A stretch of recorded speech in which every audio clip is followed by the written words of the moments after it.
Salam alaikum. Est-ce que vous m'entendez? Chers étudiants, est-ce que vous m'entendez? Oui, Oui, on vous entend. Très bien.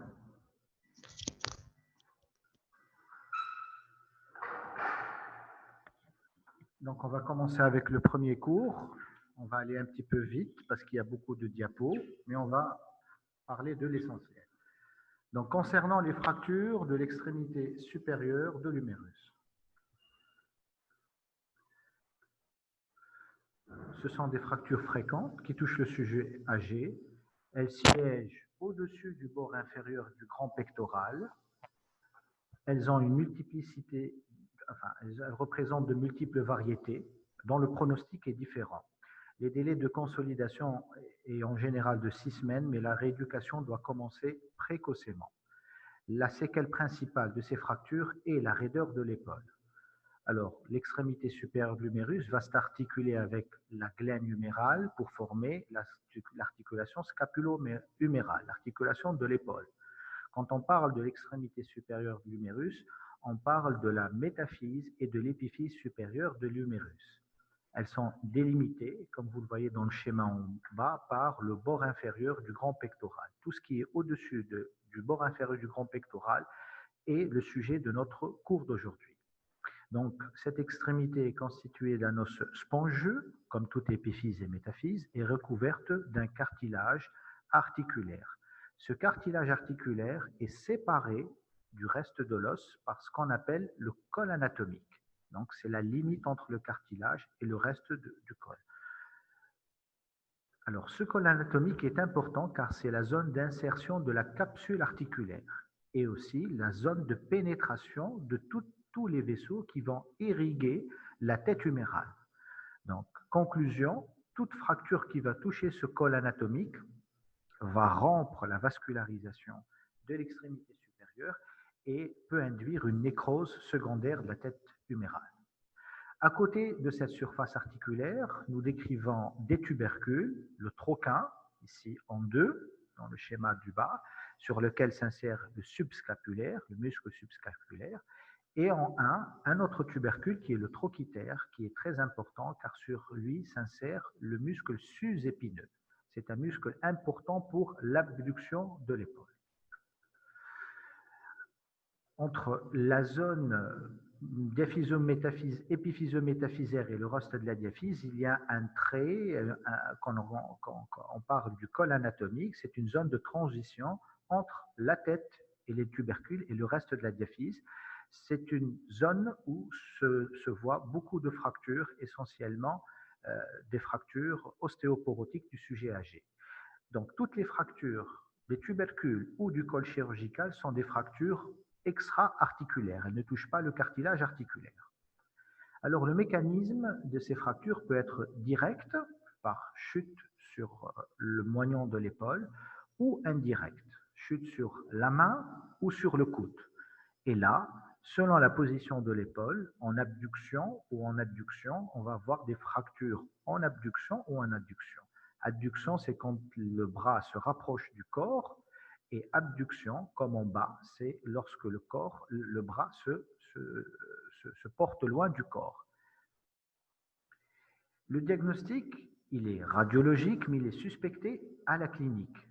Souvent, le sujet vient portant avec donc la main saine qui porte la main traumatisée. On parle de l'attitude du traumatisé du membre supérieur. Il y a évidemment une raideur, une douleur importante, une impotence fonctionnelle, donc le patient ne peut pas utiliser son membre. Il y a une déformation lorsque le déplacement est important. Souvent, l'inspection est attirée par cette ecchymose, comme vous voyez sur la photo du bas, une ecchymose étendue au bras et quelquefois à l'hémithorax.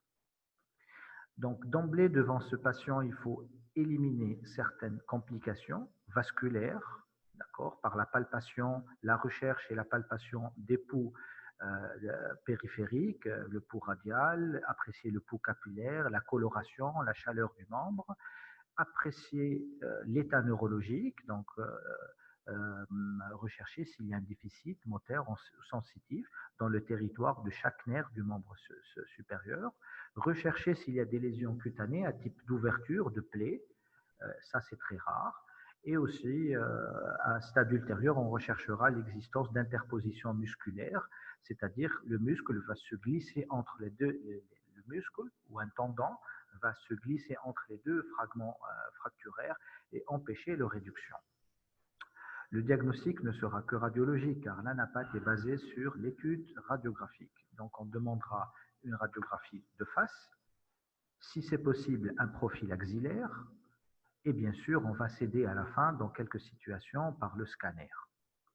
Le but de ces radiographies est de déterminer le type de la fracture, la direction des traits, le nombre de fragments et surtout aussi rechercher l'existence ou pas d'une luxation associée.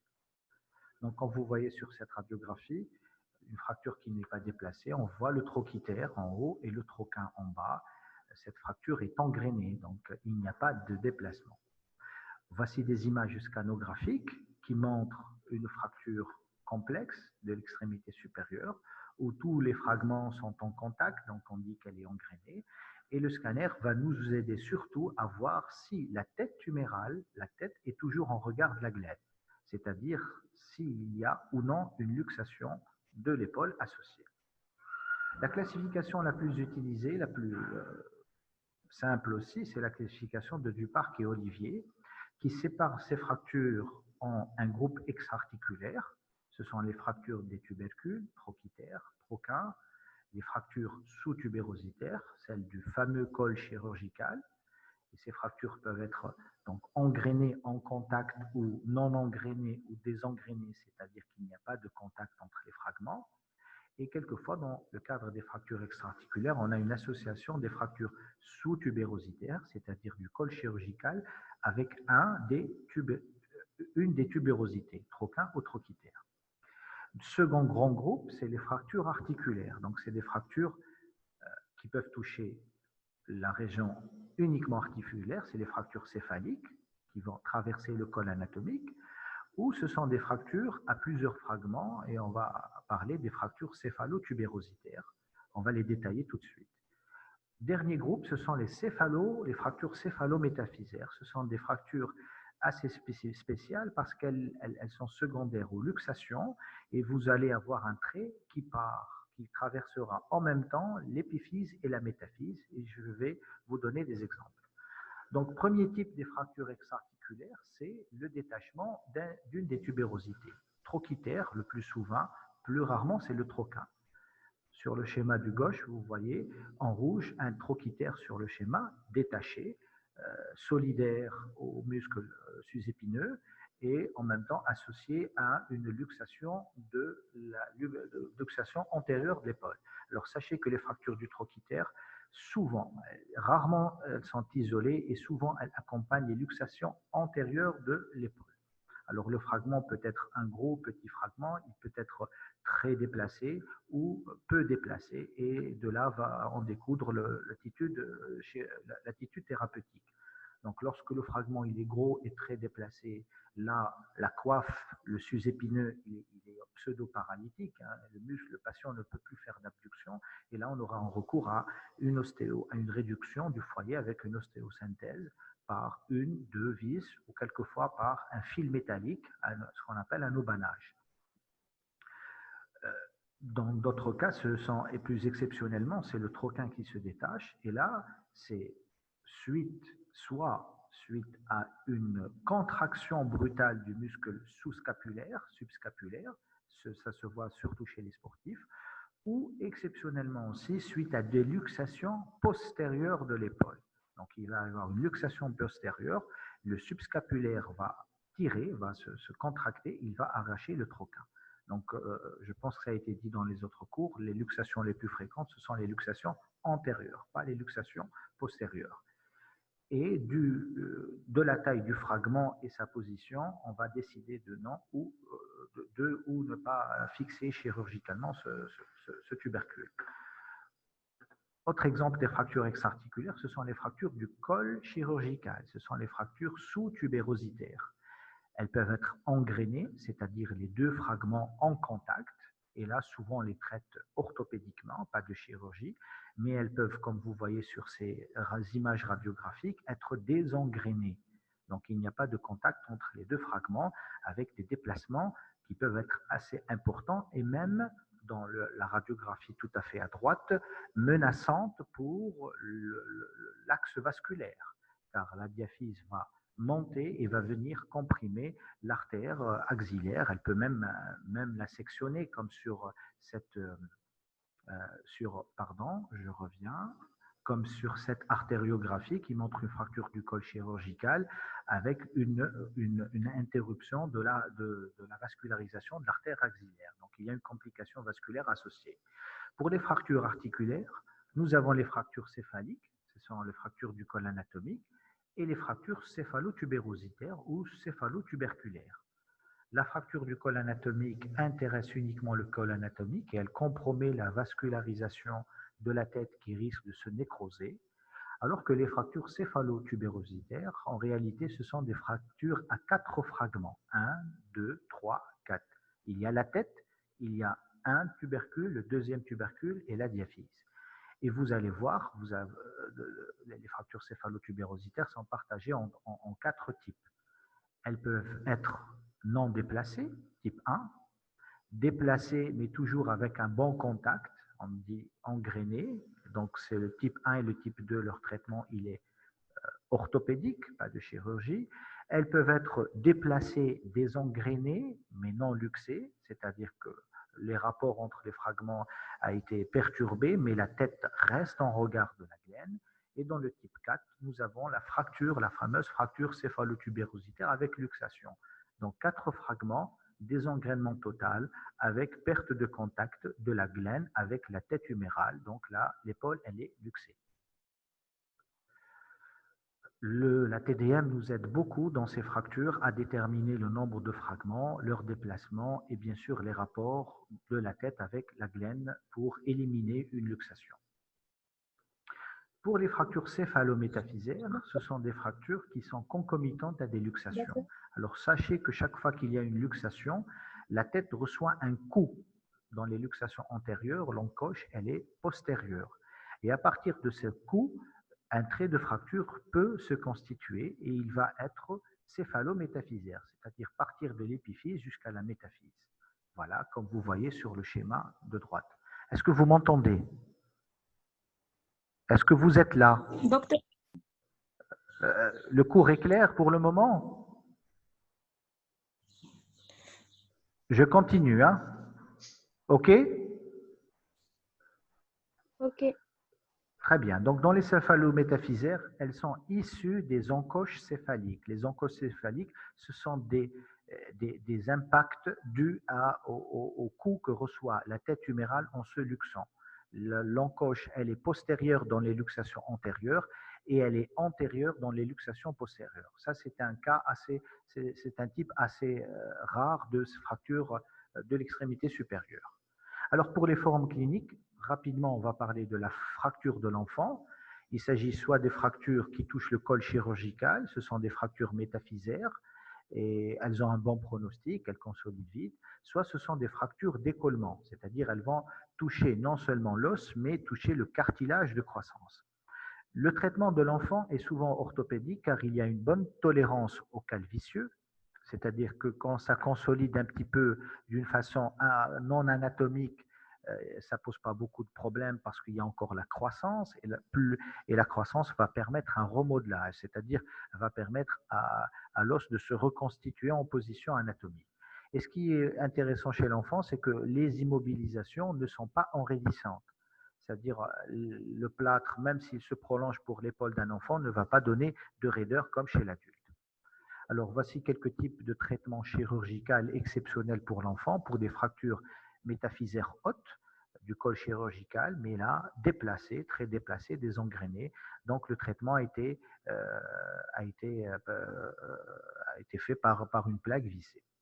Autre exemple, des fractures d'écollement, c'est-à-dire que le trait de fracture a intéressé le cartilage de croissance. C'est un décollement du cartilage de croissance. Et là, après réduction, le traitement la synthèse a été confiée à un embrochage. Des fractures pathologiques, oui, il y en a. elles sont rares. Chez l'enfant, il faut penser surtout aux tumeurs bénignes, comme les kystes osseux essentiels ou anévrismales. Et chez l'adulte, lorsque vous avez une fracture de l'extrémité supérieure avec un remaniement osseux, un aspect lithique, une perte de substance osseuse, il faut penser surtout aux métastases. Donc, c'est un lieu électif aux métastases des tumeurs tissulaires osseuses sur l'os. Donc, pour le traitement, l'objectif 1 et 2, permettre la consolidation de la fracture, mais au prix d'une épaule qui doit être mobile et indolore. Donc, il faut savoir doser notre traitement pour avoir non seulement une consolidation osseuse, mais aussi avoir récupéré la pleine fonction de l'épaule. Pour ça, on peut, pour toutes les fractures engrenées ou peu déplacées, une simple immobilisation suffit par écharpe ou un bandage type Velpo, on va le voir, pendant 2 semaines.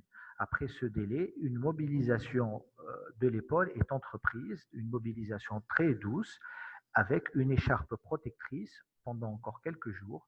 Et à partir de 4 semaines, c'est-à-dire le temps que l'os se solidifie, que le cal s'englue, on pourra commencer une rééducation plus active avec un kinésithérapeute sans risque de déplacer la fracture. Alors voici à gauche les types de bandages qu'on peut mettre, un bandage Velpo ou un plâtre, un Dujarrier plâtré. Et voici comment on commence la rééducation précoce de l'épaule par des mouvements pendulaires. Il faut juste demander au patient de jouer à la pendule avec sa main, avec son bras, et ça permet une mobilisation toute douce et éviter toutes les rétractions et les raideurs ultérieures. Pour certaines fractures déplacées, on va avoir recours à un traitement orthopédique, mais après une réduction. Donc la réduction, c'est la manœuvre qui permet de remettre les 2 fragments osseux en bonne position. Cette réduction se fera au bloc sous anesthésie générale. Et comme pour une fracture ici, l'exemple d'une fracture du col chirurgical déplacé, on devra en premier lieu mettre en abduction le bras et tracter, puis en adduction, puis manipuler jusqu'à là à remettre les 2 fragments l'un au contact de l'autre et vérifier cette réduction par radiographie, généralement par un amplificateur de brillance, et puis, après la réduction, viendra l'immobilisation. D'autres moyens permettent aussi de traiter orthopédiquement ces fractures à travers les tractions, par des broches transolécrâniennes, mais c'est un traitement qui est souvent un traitement d'attente, c'est-à-dire on instaure cette traction le temps que le polytraumatisé soit stable pour permettre de l'opérer correctement. Donc c'est surtout les premières heures, les premiers jours où le malade est instable parce qu'il a un trauma crânien grave, un trauma thoracique, une contusion abdominale sévère. Donc c'est un traitement d'attente. Car c'est un traitement quand même qui est astreignant, qui pousse le patient à rester alité pendant toute la période de la consolidation. L'immobilisation, comme tout à l'heure, voici des exemples de bandage coude au corps, de plâtre thoraco-brachial et d'appareillages préfabriqués en usine qui permettent un meilleur confort au patient lors de la durée de la consolidation. La chirurgie, elle fait appel à des vissages, donc on remet les fragments et on met des vis. Ça reste quand même un montage assez précaire, donc il y a un risque de déplacement. Elle peut faire appel à des vis et des agrafes, comme vous voyez sur cet exemple. D'autres techniques font appel à l'embrochage. Alors, au bloc, après réduction par manœuvre externe et contrôle radiologique, donc le chirurgien fait faire monter des broches par l'épicondyle et l'épitroclé, 2 jusqu'à 5 broches. Et ces broches vont se ficher en haut au niveau de la tête humérale, permettant sa fixation jusqu'à la consolidation. On peut aussi faire appel à des brochages directs des fragments déplacés, comme vous voyez sur ces exemples. Autre technique opératoire, ce sont des clous. Donc un clou, c'est un dispositif intramédulaire, donc on l'introduit par le trochitaire et ces vis permettent de le bloquer. Donc c'est un enclouage verrouillé. On bloque la vis, le clou pour qu'il ne tourne pas. Voici aussi un exemple d'une fracture du col chirurgical déplacée chez qui on peut proposer un traitement par un enclouage centromédulaire avec verrouillage, avec blocage. Le dernier traitement chirurgical ou l'avant-dernier, c'est les plaques vissées. Donc, elles permettent une bonne tenue, une bonne réduction, mais elles nécessitent l'ouverture du foyer de fracture. Ce n'est pas comme tout à l'heure, on pouvait traiter sans ouvrir le foyer de fracture à distance. Là, il faudrait une voie d'abord et aller directement sur la fracture et la fixer. Alors, pour les fractures, pour les fractures luxation de l'épaule, l'urgence est à la réduction. Donc, en premier lieu, on doit essayer de réduire cette luxation, donc de remettre la tête en regard de la glène. Donc, ça se fait sous anesthésie générale et donc par une manœuvre de traction et d'appui direct sur la tête, on va essayer de la réintégrer. Là, quand on voit cette radiographie, on dit que la tête, elle est énucléée, elle est sortie de la capsule, et là, l'opérateur va essayer de la remettre à sa place. Ça, c'est le premier temps. Ça, c'est le traitement de l'urgence. L'urgence et à la luxation. En second temps, on va faire appel à un vissage, d'accord, qui va maintenir cette tête. Mais dans ce cas de figure, le risque de nécrose est important. Et c'est pour ça que chez des sujets plus âgés, on propose directement la mise en place d'une prothèse de l'épaule, car on sait très bien que le fragment va évoluer vers la nécrose, et c'est pour ça qu'on propose une prothèse donc on va éliminer le fragment céphalique définitivement, et la prothèse permet une mobilité plus rapide. Donc on évitera à ce sujet âgé un enraidissement.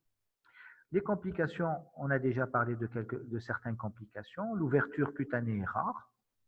Les lésions nerveuses sont aussi rares, mais il faudra toujours systématiquement les rechercher. Surtout l'atteinte du nerf circonflexe. C'est un nerf sensitif du moignon de l'épaule et moteur pour le deltoïde. Mais il faut faire un examen neurologique complet, nerf par nerf, pour ne pas méconnaître la compression ou l'atteinte d'une branche nerveuse.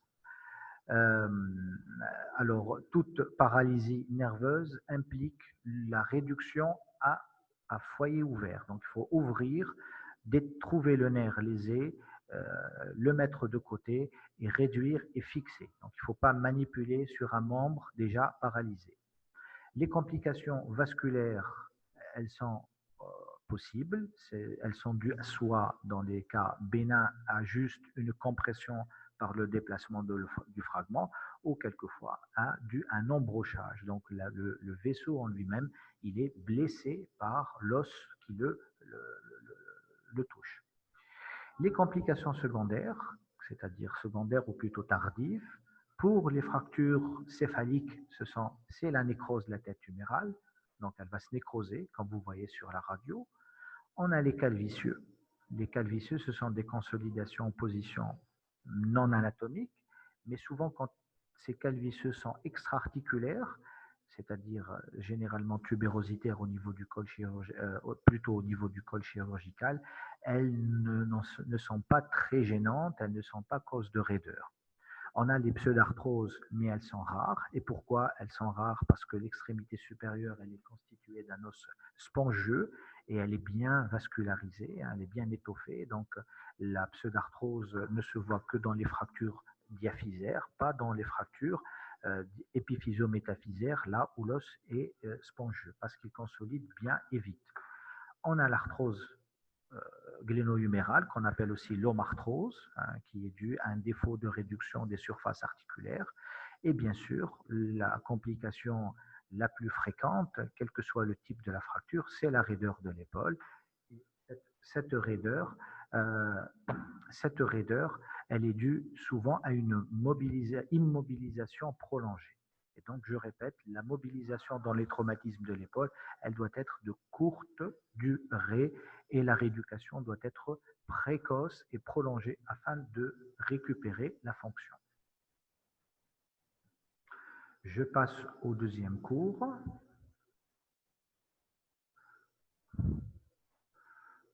Alors,